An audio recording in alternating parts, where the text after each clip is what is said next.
Now that everyone's here, thank you both for being here. We can go ahead and jump into our event. So thank you again for everyone for coming to our second HFA Speaks of the school year. Before we start, I just want to let everyone know that we're recording this event.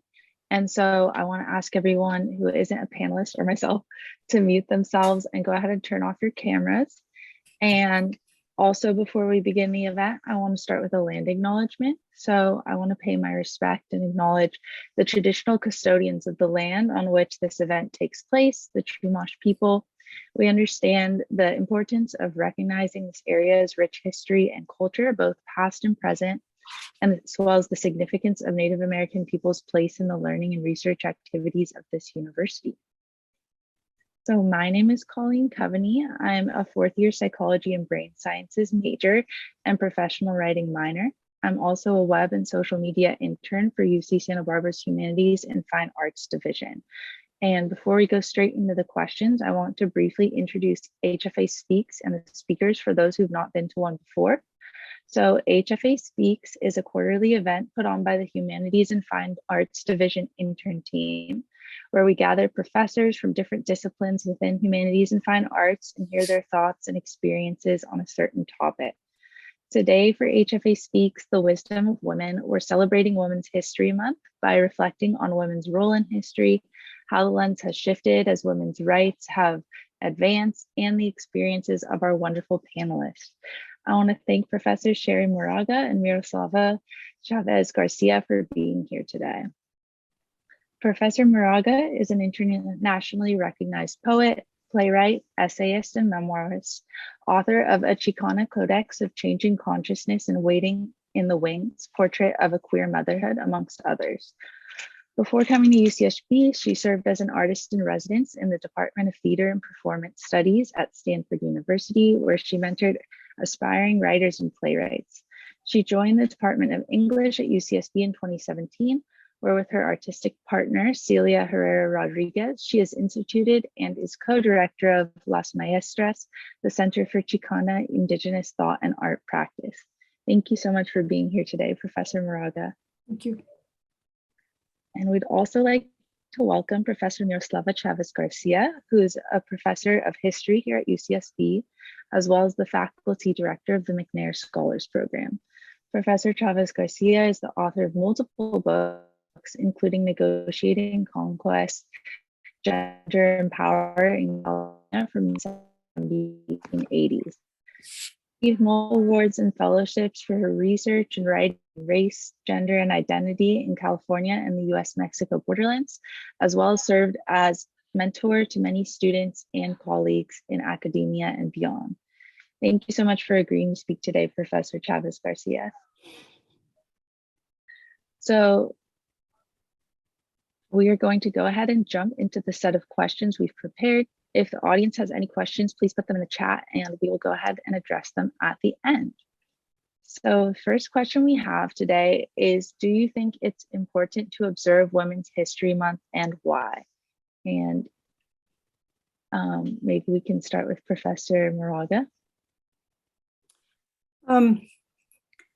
Yeah, of course, of course it's important. I always think that it's, well, when I was younger, it gave me a lot of work, It was during that time I'd get a lot of invitations, etc. And but of course, I think it is, as is, Black History Month, as is, as they have. I think what they do for Latinos is they put us in between 2 months, like October and September, September and October, and I think it can be incredibly significant. And I also think that it can get generic, and I think that that's partly what we're looking at here, is like to really, when we're thinking about women's history, are we following sort of a trajectory of, from the original suffrage movement and then kind of moving on there. So I think probably always why I hesitate when people ask me those kind of questions is that I think that I always have this kind of ongoing critique, which is what women are we talking about, So I think that if we were talking about really looking at women, both from a globalized perspective and the specificity of the immigrant experience, the indigenous experience, et cetera, and really looking at all those categories specifically. I think the month could be amazing, could be wonderful in terms of really providing a much more expansive history than even, what, this country does about people in general. So, yeah, I always think it's important, of course. It's if you don't name it, it's like sometimes people ask me, why do we need feminism? Why do we need a women's movement, et cetera? Because sometimes when you end up talking about these issues, it really sounds almost like humanism. And I say, well, of course, I want everybody to be free. That's right. I said, but if you don't name it, then it's missed. So you can't say you're a humanist, because if you say you're a humanist, then you're just talking about generically people. And since universality in this world, it's still the white man. That's who they're thinking about. So it's the specificity that really, really matters. So the specificity of woman, the specificity of, all of our cultural specificities, class specificity, all of that. And in that specificity, you speak volumes of, of the whole category, really. Absolutely. I think it's important, definitely, to look at it from an intersectional space. And Professor Miroslava? Yeah, I was just going to comment on what Cherie brings to point is it's like what she's mentioning is like this ongoing tension that we have, right? At times, on the one hand, I tend not to celebrate or to look at any kinds of holidays except for Mother's Day, Diaz de Mayo, the 10th of May, because that's you want to be respectful of your elders. So definitely, but otherwise, like Valentine, all these special, or even like these months, I think Women's History Month is 12 months a year for me, right? It's like I'm always thinking about Chicana and Latina history, or we're talking about how important, I don't come at so much as with Women's History Month, because I feel more, my lens is always Chicana, Latina, Latinx, right? History, that's how I approach it. So it's like I want to celebrate it every month, or I live it every month. Yet you're right, if we don't mark it or identify it or call it out as such or bring special attention to it, then it just kind of falls under the radar and continues as it is. So it's constantly wanting to bring attention to it, but also not just, the month's over and we go back to business. Like, no, we don't go back to our usual business, right? But so it is hard to do both, to try to, but it doesn't mean it stops us from doing that, right? My aunt who raised me used to tell me all the time, you think about things too much. She was like, just do it, just working class, like just get it done and stop thinking about it. Like, well, but yeah, I guess sometimes I let Women's History Month just go by and not, when we think about Latinos, that's right. It's September 16th. It starts the whole 4 weeks on event. But this is good that you have this this kind of event happening, so we can talk about it. Yeah. Thank you. And just to help the audience better understand where the lens that we're going to be approaching this through your experience, can you both briefly introduce yourself and your work and where it intersects with women? And maybe we could start with Professor Miroslava this time. Sure. So my work and my research and my teaching focuses on women and gender, and I look at so in the past, I came at academia and graduate school I was really interested in recovering women's voices, specifically Mexican women's voices. And really my inspiration for this was looking at my grandmother's life, right, in Mexico. When we would go back to visit Mexico, I would see what my father's mother in particular, was, elderly and very poor family. And I remember her in the evening sitting outside her stoop, her step, and selling little candies and little treats. And in my mind, I thought like, oh my goodness, she's, maintains a whole family from this. Like, this is like so intense. How does she do that? Her husband was also, my grandfather was abusive, verbally. And I don't know, I think there was other kinds of things that happened. All these things that happened within the family. Later, now I realize there's other ways that she was able to maintain the household, right? There was remittances and all kinds of different things that the children provided to her. But nevertheless, I thought like, how does a woman with kids, abuse, poverty, and then the economy at the time when we would go visit was in the 80s. So there was the value of the peso was just like dropping like crazy. Like one day after the next, it'd be double, worth half of what was worth the day before. So that kind of intrigued me, like, how did women do it in Mexico? And then I thought, and then my interest was the 19th century because there was so little research done on the 19th century. At the time, there was a couple of, one Chicana historian who had done this wonderful dissertation work at Stanford, Antonia Castañeda. Her work really inspired me to look at these women's experiences in the 19th century. So I was so fascinated to see how these women had made it, given the conditions that they lived under. So that was really my foray into history, just wanting to, and also I'll say one more thing, and Antonia's work really taught me this, that she did this really beautiful piece on like critiquing the ways in which Mexican women of Mexican origin had been portrayed and written about. And so she was saying, look at all the ways these negatives, these stereotypes, these ideologies, informing these 19th century authors about what women were like. So it was sort of thought, I told myself, well, I need to kind of redo that history a little bit. Not of course, as a grad student, we think we're going to rebuild the whole world. But I thought, like, I need to re-examine all the sources that people have examined, because I think there's something going on here. So took it upon myself to kind of go through all the materials so that I could see from my vantage point what was the experiences of women in Southern California. Antonia's work focused on Northern California, and my interest was in Southern California. So that was a fantastic experience in covering women's experiences, and I've included that in my teaching in different topics. I've moved on to slightly different topics away from women and gender, but still that need and that interest in recovering the voices of the most marginalized is something that's carried me through all my projects. I mean, that's something, but certainly there's still a special place for Chicano Latina history. And of course, I'll say one more thing, the great historian, Vicky Ruiz, who's my mentor, still continues to be a mentor for me. She's retired, but she wrote some very foundational to the field of Chicano Latina history. So. I was just so listening to you, I forgot what the question was. I mean, this, like, to identify kind of the specificity of our experience, in relation to these issues. Is and that your question, work, Colleen? I think you said in your work too, right? Yeah. Okay. Yeah. Well, I love that you mentioned all those people, Antonia and Vicky, and it's just, those are really, foundational for us. And sometimes I really bemoan the fact that we are still very segregated, even in terms of how we teach, the history of women and women's studies. It's still quite segregated, into these our various, groups, right? When like the two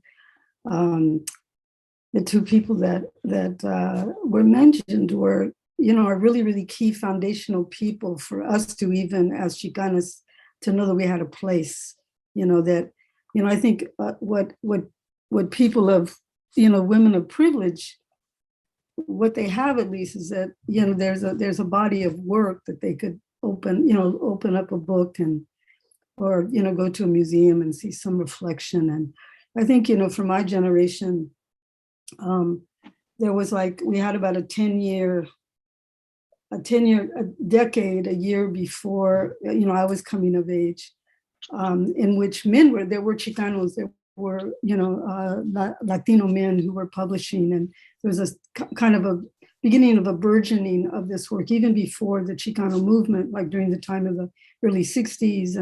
And of course, there's much longer history before then. But I'm talking as a young woman, when I went to college, I was mixed blood, I was queer, I was female, I was wrong. I was wrong. I was wrong on every count you could possibly be wrong in. And I was going to a college, and wonderful college that has a Catholic name. Elena Viramontes, the novelist, went there too, but it was not a Catholic school. It used to be a Catholic school, but it had the Immaculate Heart nuns were like the most radical nuns in the nation, probably in the globe, that they were the first to take off their traditional nun habits and walk in the world, so that they could do really, really radical social work. And those are the teachers, along with many sectarian teachers, but non-sectarian teachers. But I mentioned that time because when I came into that place, the other part I knew is that we were nowhere in books. There was nothing. The hunger I had, to know and to learn, was very deep, because I wanted somehow to make sense of the contradictions in my ser, in my being. And also, and Miroslava, mentions the same thing, is that we were raised by these women that in the public world had no voice. But in the intimate world of our families, their voices were fuerte, strong. And of course, I just finished, a couple of years ago, a memoir came out that I wrote called Native Country of the Heart. And it's a portrait of my mother and my relationship. It's not a biography of her, and it's not an autobiography of me. It's a portrait of our relationship. And she passed, several years ago from Alzheimer's. And but what the first line of that book is really is, we are not the stuff of literature. I'm an English major, right? I was an English major in college, right? We are not the stuff of literature.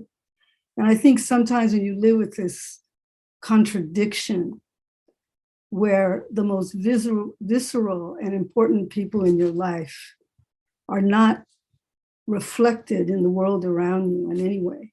In the bigger world, once you go to once you go to the university, you go to college, even go to high school, but you don't see yourself reflected, and you don't see the people you love the most reflected. So this goes back to the whole thing about the Women's Month. It's like why sometimes we wouldn't pay attention to it. We don't pay attention to it because even at this point, even when you look at feminist studies programs, etc., it's not that we. It's still, and if there is kind of an understanding much more around race, it remains pretty much a black-white conversation. And because in the United States, it's a black-white conversation, that the way we understand race in this country has been formed by the history of slavery. And it's not like white, it's not, when I'm saying white and black, I'm not saying it's equal. I'm saying that if there is any study of race in this country, it tends to be because of that very brutal history of slavery in the United States. But the fact of the matter is that also Mexicans and other Latino peoples, Latinx peoples have a history of slavery, but we also have a brutal, brutal history of colonization, and because we were colonized by the Spanish instead of the English speakers, it's sort of like we still to this day remain an other class of people. And so I'm talking in those terms, but I also want to bring it back down to the intimate, that when, and I see it in my students, because constantly there's a new generation of students that I've been taught for 40 years. So there's a new generation of students. And now in recent years, because of the condition of Mexico and Central America, we have so much more first generation students have not only increased in numbers from the Latinx communities, but also the folks that are coming over are also very, very tied to their indigenous antecedents. Many of them, their parents speak their indigenous tongue still. So who are these bodies of people, right? And yet, and so they themselves, even as my students will come in and they'll take a creative writing class or something with me, and then they say, this young woman coming into my class, and she says, she's a transfer student, she says, I don't have a, I don't know why I'm here. I'm just interested, but I've never written anything. I don't have any stories to tell. And then I said, well, who are your people? And she begins to tell me, that her people are from Oaxaca and a certain Zapotec people. And I said, oh, have a seat. Just have a seat in this class because we haven't heard your story. And that's constantly, and we're talking with one, so as a writer, that's constantly been my motivation. To walk into a room and to ask myself what's missing in this picture, because I remember so viscerally what it's like to be missing in the picture. And I feel very blessed, that I've been able to do my part to provide a voice for that. But that consciousness is a really, really significant one. And it's really significant that we don't lose it, because even with all of our college education and all of this stuff, sort of what the system of education is, the agenda of it, particularly as academia becomes more and more corporatized, is for you to forget your origins. And that's not just for Chicanos or Black people, or, it's for each and every one of you, to, you don't have to look back too far, and to look at, questions of, what's home, and do you see home reflected? Not that home is all good, but do you see some of the values in which that you might have garnered from home? Do they make sense in this world? And which ones do and which ones don't, So, I feel those origin stories are everything. And then as sort of members of the United States, for all of the rhetoric about, we are open to immigrants and all of that, I think that we know that really the United States reflects many, many nations of people, and that there is great beauty and fuerza, and strength in the integrity of the knowledges that come from those nations of people that could only make us better. But really the agenda is to make us a large kind of monoculture. So that's the politic, that's kind of an ongoing politic for me. And in terms of how I teach too, I just want people to get their stories back and to believe they have a right to their own stories and to find their own original voice, because we are all better for it. We have so much to continue to learn. Definitely. And I think that your answer really is what we're trying to do with this event, is specifically, not just look at women, but hear your specific experience and see how that is just one facet of, one woman's experience. And so keeping in mind your answer and specifically what you said about how you felt in college, not being represented when you started your education, I want to ask you both, living in a society where historically academia has been dominated by white men, what is your experience working your way up in your respective fields, and what challenges have you faced and did you face to get here? And we could start with you, Professor Miros, if you're ready. Yes, I am. I guess it's interesting because as Cherie was speaking, I came up that what she was mentioning, something that I had thought about. But thank you for your words, Cherie. Everything you said was so profound. I was just entranced by listening to what you have to say. But I really think that this question of so I was trying to pinpoint, right? It's that question that sometimes when we go out to interview people about, we're looking for instances of racism or sexism, we ask our interviewees, like, did you experience sexism or racism? They'll say, no, I've never experienced it. So sometimes it's because it's kind of invisible, right? At least in my generation, I didn't see it. I saw it in different ways, right? It's just a way teasing it out. I think one way that was, as we say, hiding in plain sight, and Cherie talked about this quite a bit, it's this idea that there's the lacking of the mirrors and the lacking of the role models. I see it more starkly now, like when I, in the case of my own children, and looking at the kinds of materials and the curriculum that they receive, right? I had this little protest at my daughter's high school, where in her freshman English class, I think it's one of the more advanced classes, there was not a single piece of literature on Latina or Latinos or Latinx. I was just like, with 40% of the students being that, it just was this unconscionable. Yeah. And the woman said, the teacher said, well, we read, in the past we read Sandra Cisneros' House on Mango Street. My daughter looked at me. I told my daughter, you read that in 7th grade. She said, Mommy, that was in 6th grade. I go, okay. And they probably read it 4 times every year, like the one right. book. The one book, right? And she joked, the teacher's like, oh, well, at the end we read Amy Tan's A Joy Luck Club for Fun. I was like, oh my God, that was terrible. So anyways, and you don't realize the impact of the lack of those mirrors. And it has to be said, when you walk into a space, when you walk into a space and nobody looks like you, especially I will say on our campus, when the administration, people who don't look like you, professors don't look like you, then you question yourself internally, like, am I in the right room? Am I in the right space when you don't see people who look like you? I mean, fortunately, we have a lot more undergrads who are beginning to look a lot more like us. And of course, among the staff and but it's the lack of representation, I think. We don't have a diverse campus, I will say, in terms of administration and among the faculty. We're working on it, but it's very, very slow. I know universities in general are very slow, but I think that lack of and that's important, because why is it important? Not just to have people, right, but the mentorship that comes from those people. So like I mentioned, Vicky, I spoke to today, another person who's been really important to me on this campus is Professor Denise Segura, who's in sociology, who's been around for a very long time. I called her to get some advice on, the people that I can turn to is smaller and smaller as we, right, I don't want to say as I ascend the hierarchy, but as I, get into a space where I'm full professor and I'm looking for people who've gone ahead of me, who can advise me.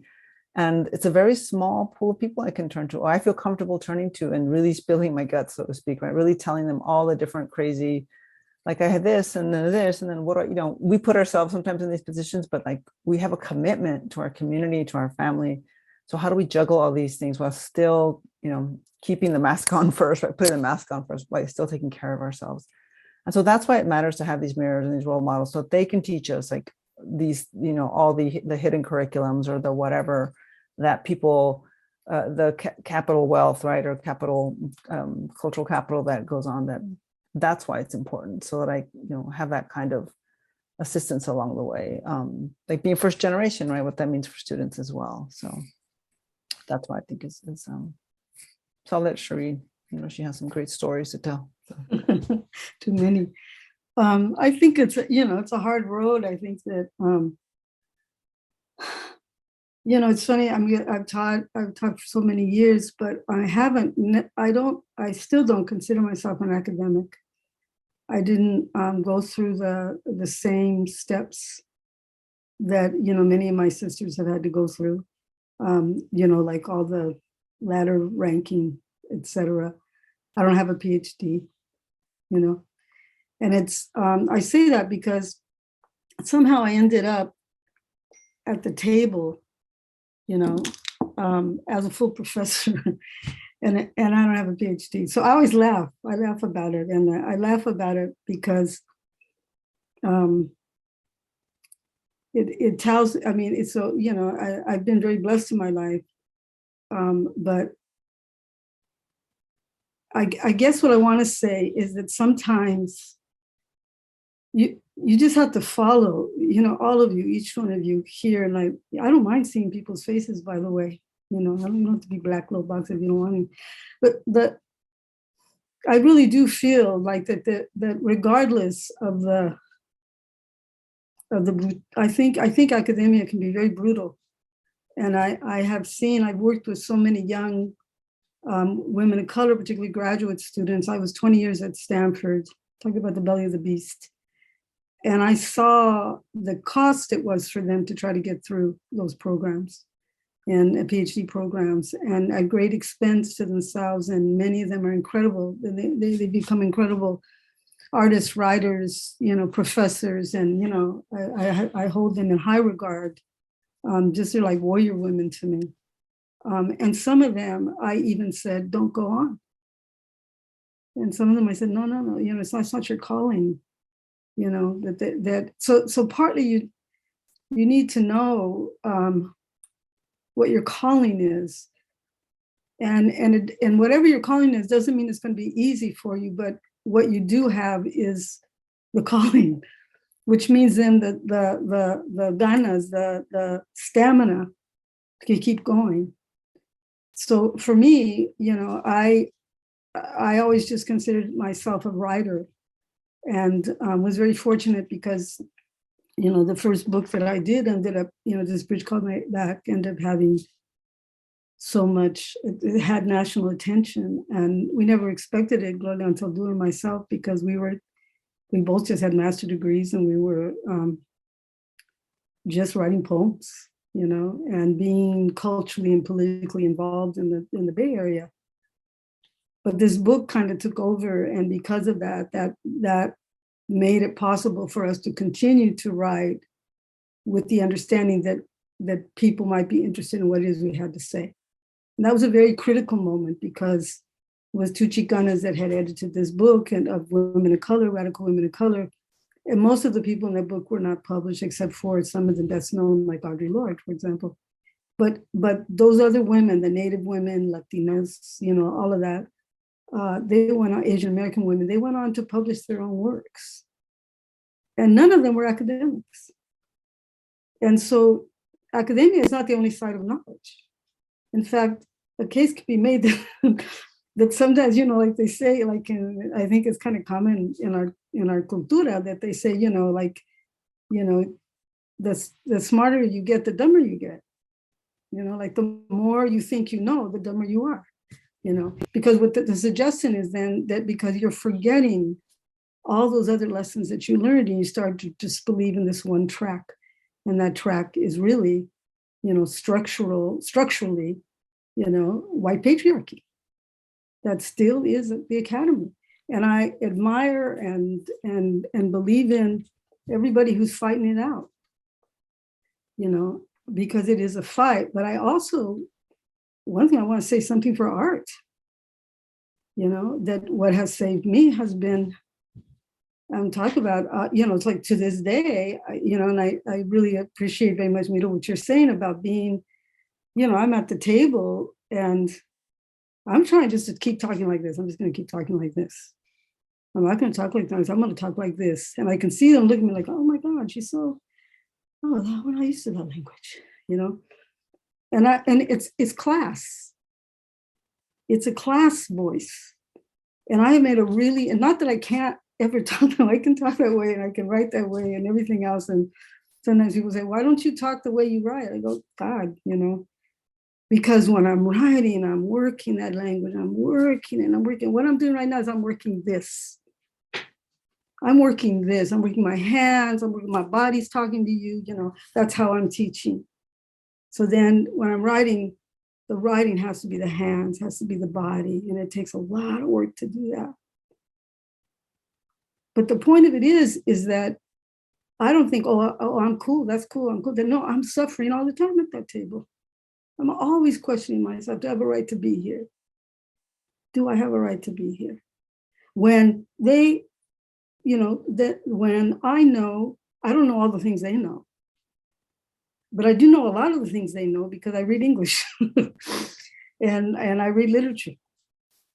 But you could go around the table and ask how many of them have ever read a book by a Chicana, and they'll probably tell you, with all due respect to my hermana Sandra Cisneros, they will tell you Mango Street.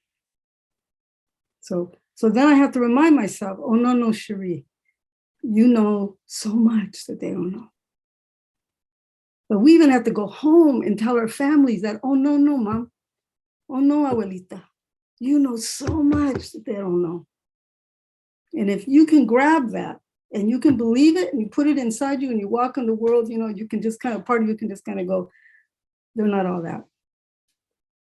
And at the same time, stay in that, that's what keeps you sane. That's what allows you to then confront all of those stumbling blocks, all of those obstacles, because you will not, it is like there is a place in which you can be right in front of them and you remain invisible. And I feel that all the time, And then, even though, you have the books, I have lots of books to my name. And I consider that table, even though everybody treats me very respectfully, everything, there's a way in which my world does not matter really. And I know that, and it's okay, because they didn't win. They didn't win, and that they didn't win because I think Miro's just saying the same thing, is that she's bringing her home base with her. She's bringing, like the fact that just the story you started out with, about your abuelita and to understand poverty. To understand poverty, is everything, in terms of your point of reference. So then just understanding poverty then tells you to be grateful every day you wake up, which makes you a different person. If you understand to be grateful, that it's not a given. So, that's so I feel like as Mexicanos, it's like that we have, so we're rich.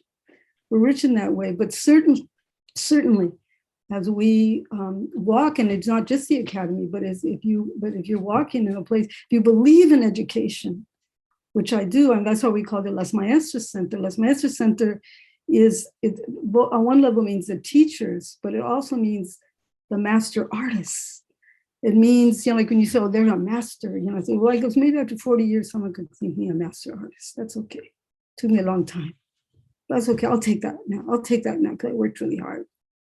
But and we put it in language so that in a language, not just the Spanish, but the conceptual language, to be saying to those people who need us, this is one place where you can be all the parts you are. So go ahead, go, I know you take those classes, you go do this, come back, come here, come to us. Come visit us. And I am, I'm inviting you all, come. That's my Maestra Center. And that then you can find all the parts of you, be in one place and you'll be okay for a minute. I really want to thank both of you for your honesty and transparency in that answer, because it's so important. And I do want to remind the audience that you're so welcome to put questions in the chat for these two. I know that the questions we prepared might not be what has come up for you. And so please put questions if they have come up. And then the next thing that I do want to do is transition the discussion to a current event. So we were wondering, so last week in Ukraine, a woman put sunflower seeds in the pockets of Russian soldiers. And we were seeing that women in Ukraine have taken up arms to defend their country, including Miss Ukraine. And this has been seen across social media. And we were wondering how social media, in your opinion, changes the visibility of women as history is unfolding. And do you think women will be remembered in different ways to previous women, or is the male view still one that dominates how history is written today? And either of you can start. Well, I'll start just briefly. I don't think can I only answer one half of that question? Like, I don't want to answer the part about the social media because I don't care. Okay. But I do really care about, I'm saying that with total respect to you, you know that, I mean, we're good. It's like, I just mean that what matters to me are those Ukrainian women you're talking about. And I really am glad you brought that up. I'm really grateful for you for doing that, because that is what's most immediate, and it has been very impressive to me. I always consider myself somebody who's, pacifist. I don't want war, all this kind of stuff. When those sisters have those guns, I'm like, more power to you, sisters. More power to you. Because what they are fighting for is really what we're talking about. They're fighting for their culture. They're fighting, it's like, we should be doing that. We should be having the guns up and telling all the pendejos out of the US government to leave us alone. I mean, that is, we have lost us, by foreign invasion. And that foreign invasion is really, you're talking about colonization. You're talking about occupation of the cultures who are originally here, and also the people that have come here, and have just participated, but not extracted.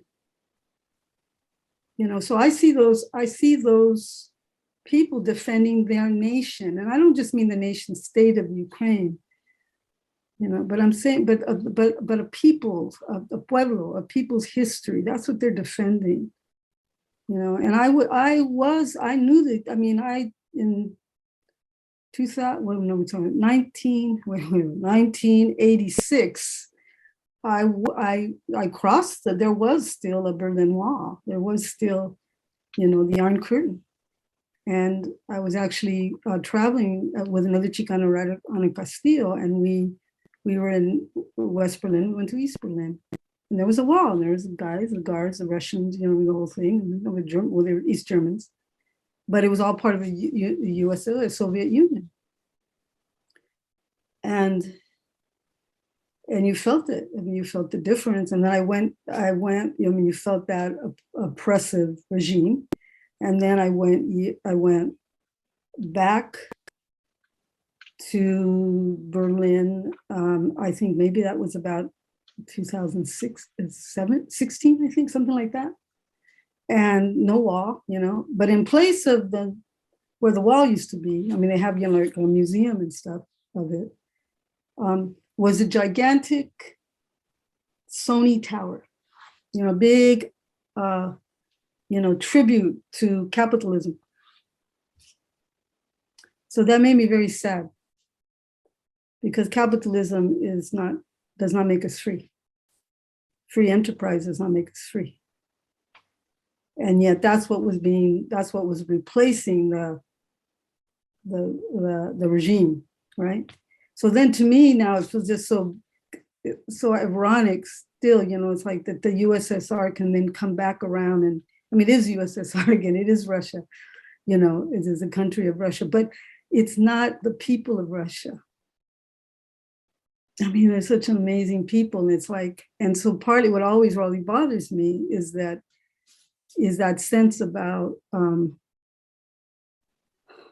getting confused between nation states and pueblos of people.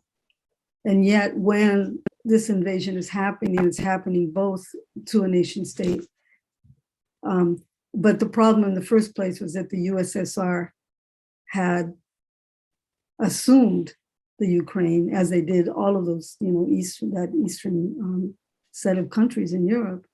And what they were doing, it wasn't going to work, because those are nations of people. Those are pueblos, right? So you kind of see it just keeps revisiting the same wound over and over again. I have great admiration for the fact that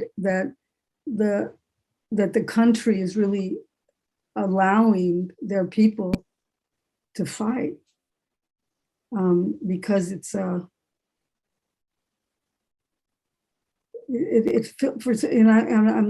usually, I usually, because they're not being, they're not making the women pick up arms. The women are called to do that, and that is equitable.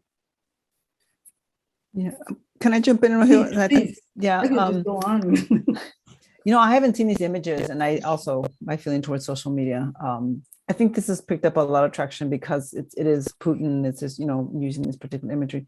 Nevertheless, I do hope that this image of women fighting in this way, or whatever ways, that these images of women across the globe can be shown, right? And the women in Syria, the women in these different countries in India, who fight against sexual oppression in the law and so forth, all these ways that women have fought across the globe. Hopefully this will amplify those images even more, not just in this one case. Right. Because I think that's what happens. The media is like, oh, let's go. Because I was thinking it's interesting juxtaposing it with like las soldaderas, like from the women who fought in the Mexican Revolution, right? It's sort of that imagery of the woman carrying, the gun, and that seems like, is that sort of is that a captivating image because it's a male identified image, or is it a woman identified? I mean, what kind of an image is it, right? We might ask that, but I think that if it gives more voice to women around the world in their different struggles, then I think that's awesome. I really hope that's how it leads. But I think it's become well, I won't go into that politics really great, but yeah, thank you for that. But it also is complicated. I mean, I agree with you that the complication too is that I always think to myself, what is happening in the United States is that all of these white people are, building arsenals of weapons, for what they imagine is their liberatory struggle. And that liberatory struggle is against us, is against people of color, right? So it's dangerous. There's a dangerous, I mean, you're right about the images too. I mean, remember who was the congresswoman that, that right winger person congressperson who had, the guns and all that. Remember, some people remember that image? Marjorie. Is it the woman from the South? I don't know. Yeah. But I mean, that was, so then I'm going, oh, that's good because she's not, they think they're doing liberatory struggles. I mean, there's a lot of, there is contradiction and complexity in this for sure, right? So those are kind of the paradoxes we live with. But I think that, I think there is something to the history of women in revolutionary struggle, of course, that has been that like you just said it, Mita, like that. When you think about all of the liberation struggles in Africa that happened, and like how do we have a Zimbabwe today if it wasn't that those women took up arms? And yet, when the revolution was over, they sent them back to the kitchens, right? So when you're talking about women's role, even the Cuban Revolution, all of these, is when you're looking at these, and then I think the thing to look at is to what degree afterwards do those women have voice have power, post-revolution. Thank you so much for those answers, both of you. And we do have to wrap our event here up by 6. So I do have one last question. We want to ask, often women are taught by society, especially in modern societies, that they have to take on a bigger burden or responsibility in order to prove themselves and prove their worth. And how do women facing this challenge and wanting to, go forward for themselves, prove to themselves rather than prove to society with their work that they are worthy and pursue their passions without doing it in order to prove this to society? I see, if you don't mind, I just jump in. Yeah, that is something that we struggle with all the time. I know myself, I'm always, I think for the notion of all women, right, this idea of the double duty, or right, where when you have a partner and you come home and there's another job, right, there's like this, and there's all these layers that we, roles that we take on. I'll say I have, what's the word I'm trying to say here? I have adopted, or the idea of what a woman's supposed to do, quote unquote, right? Something that I grew up with in my family. I always rebelled against it for sure, but it was something like, you need to do these X, Y, and thing, be the perfect, right? Be the perfect mom, be the perfect this, and then being a professor on top of that, those stresses that comes with academia, right? So all these things are layers. So you're trying to complete all these things, and you realize, who am I doing this for? But I guess the question you asked, where I see it, for me, I see it in the students that I work with, or in my colleagues, or those that I mentor. For me, that is where I see the outcomes, right? You want to hear what's happening. People come back to me, oh, I'm doing this. And so you feel like, oh, I've done something. I really still believe in that very simple thing of like paying it back, or giving back to the community, empowering others. I think that for me, the last few years has become such an important aspect of what I do now, is paving the way for others, creating opportunities. I love that motto from the 19th century, early 20th century, from the Black Club women's organizations, lifting as we climb. That is like, the notion of feminism from a woman of color's point of view, right? Lifting as we climb. Vicky Ruiz's definition of feminism is empowering the community with a special emphasis on women, right? So when we do that kind of work, at least that's the kind of work that I see myself doing. I feel like that's what I'm here to do. So, yeah, but being able to provide for your family is also very, very important. And you think about the sort of the double pressures that one feels on oneself, that puts on oneself, and how do you not do that? I don't know. all I know is stress. All I know is pressure. I think that I have my son is not, my biological son is now 28 years old, and I have raised many kids at different times in different shapes and forms. And my partner and I have been together 25 years, and she has adult children, they have children, and it's there's been a lot of struggle in that, and a lot of beauty, a lot of real beauty, but a lot of struggle. And I think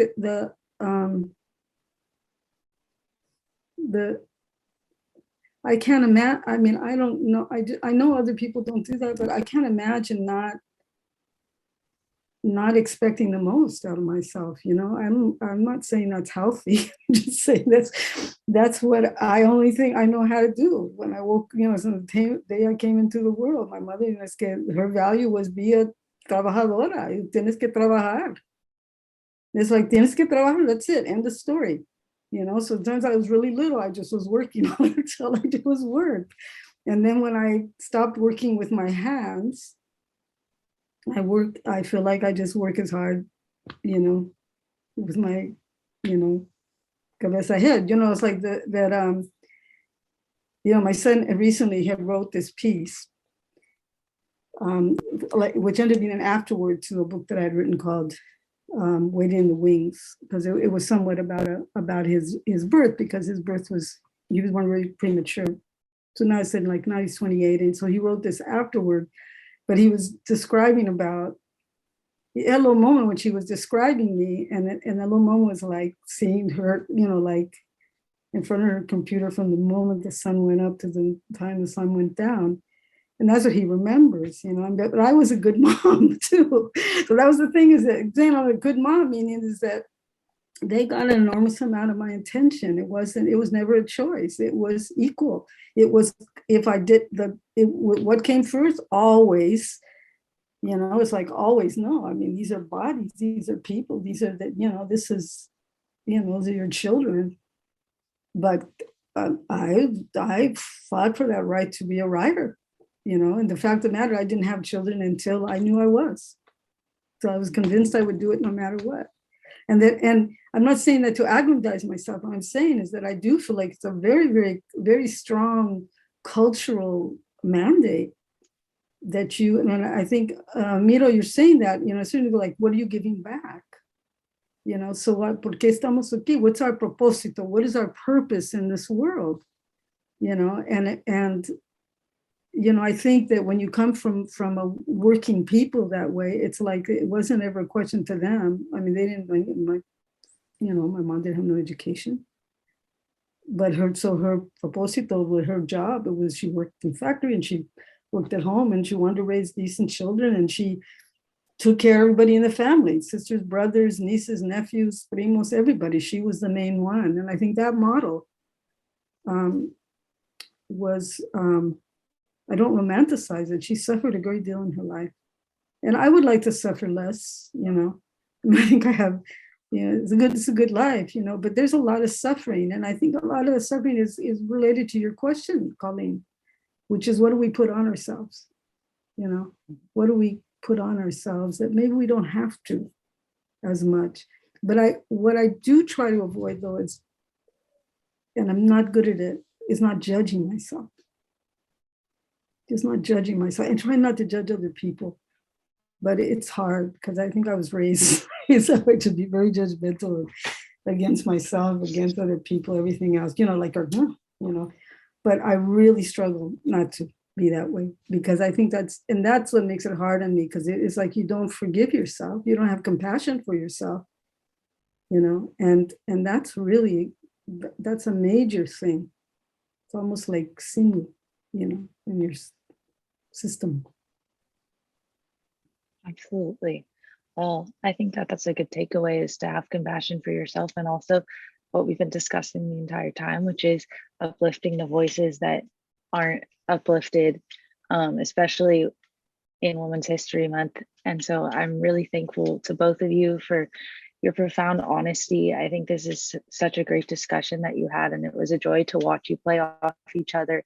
And so thank you for your time. Thank you to the audience for being here. We are recording this discussion, and we will have it posted in our YouTube within the next week.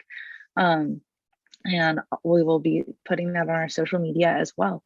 So thank you again for being here, everyone. And with that, we're going to wrap up with the event. Thank you so much. Thank you. Yeah. You